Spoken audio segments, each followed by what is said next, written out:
Watch Dogs brings the player into the alternate present-day Chicago, a city of technology but one that is just as grimy as the real thing. This review does not contain any spoilers beyond the first 20 minutes of the game, so feel free to view it without fear of having anything ruined. Here's what you need to know about Watch Dogs gameplay. First of all, it's a GTA-style game. This means that your basic shooting mechanics, driving mechanics, and movement are all handled in a very similar fashion. On a keyboard, this does make driving extremely awkward, and Ubisoft did not do a good job on the driving gameplay.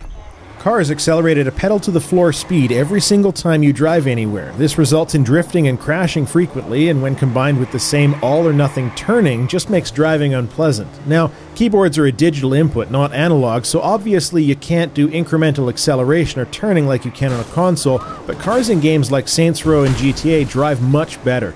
As a player, you'll get used to the poor driving controls, but you shouldn't have to adapt your own skill set for what is normal in this genre. The second major aspect of the gameplay is hacking. This is what truly sets Watch Dogs apart from the Grand Theft Autos of the world. The breadth of hacking in the game is actually quite diverse and very satisfying to do. When you start out, you'll hop from camera to camera, scoping out the scene of an area and being able to plan your route in advance, whether by stealth or going by the Demolition Man method. Hacking is also your primary moneymaker, borrowing sums of money from pedestrians just walking down the sidewalk while listening to their phone calls and spying on their text messages. And those hacks are just the more strategic ones. There's also hacks for action, whether used while in a car or on foot. A personal favorite has got to be the steam pipe, which you can overload, causing a large explosion and some very nice-looking steam effects to come billowing from the middle of the street. Watch Dogs needed the hacking to be amazing and diverse, and they nailed it. The title also contains a reputation system, which is influenced directly by your actions in the world. If you chase down a purse thief, for example, you can gain reputation with the citizens of Chicago. You get even more if you take down the criminal without killing them. But start driving too recklessly and you'll notice those points vanish into the ether with every pedestrian you send to the big camera in the sky. Fewer 911 calls are placed when the player has a good reputation as well, whereas when the reputation dips down into the red, the moment a car is stolen, the player will have to deal with the incoming ctOS scan that precedes a long police chase. Stealing money from pedestrian accounts doesn't affect your reputation, and there are plenty of quests in areas in which there are no witnesses, which does let you play a very morally grey character who is only good when in the public eye. The plot of Watch Dogs was supposed to be one of the two pillars upon which the game would succeed. It's difficult to say that story is the strongest point of the game, though. The essential premise of the plot is obviously centered around Aiden Pierce, a hacker that specializes in what you could call field work. In fact, the beginning scene involves Aiden on site for a massive job while his partner in crime sits in the safety of a hacker trope-ridden dark apartment room in front of a computer that looks suspiciously like a gaming rig.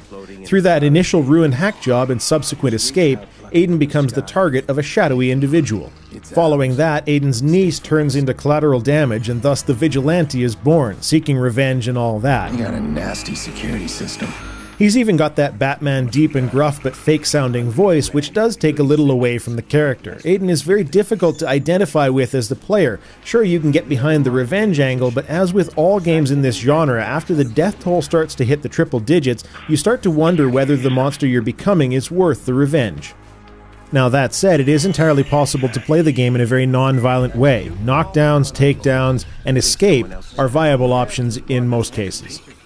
Where the game really shines in terms of plot is in the side characters. So far, everyone from Jordy, the smooth-talking Asian hitman who's always relaxed, to the gruff but easy-to-dislike Damien, or Jackson, Aiden's nephew, even going to meet the infamous Bad Boy 17, the game manages to keep the characters distinct, interesting, and well-voiced. Alright, fine. Tell me about your phone call. Glad you asked.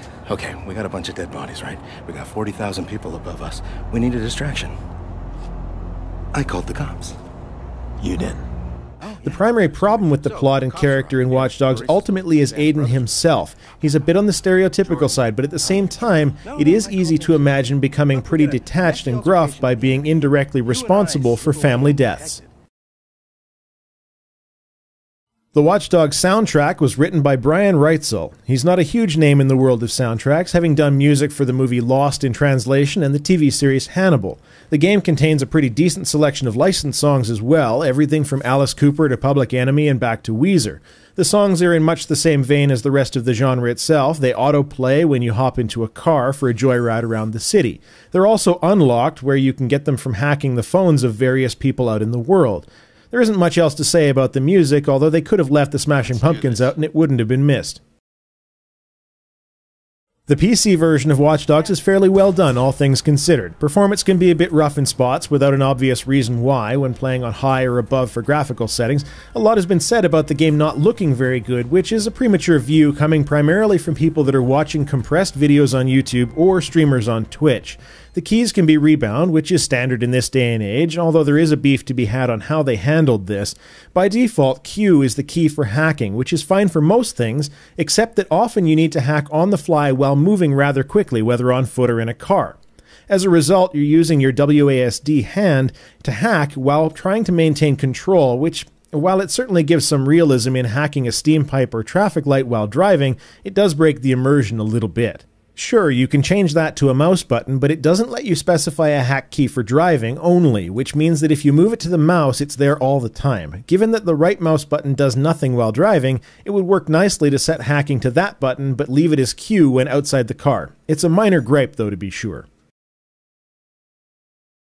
At the end of the day, Watch Dogs is a game filled to the brim with content and you'll never lack something to do. Whether you want to focus on the main quest or sit down to play some poker, it's packed with activity. This can even be to the detriment of the game because an otherwise essential plot point that there's no way in hell Aiden would delay focusing his efforts on will often be put on your own personal back burner as you find some kind of shiny side quest to complete.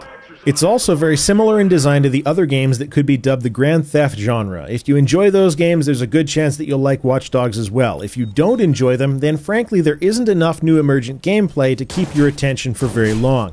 The characters outside of Aiden are interesting and well acted. The story, while predictable in some respects, does travel down some uncharted territory from time to time, which keeps the action exciting. All in all, it's a must-buy. However, it may not be a must-buy right now for everybody.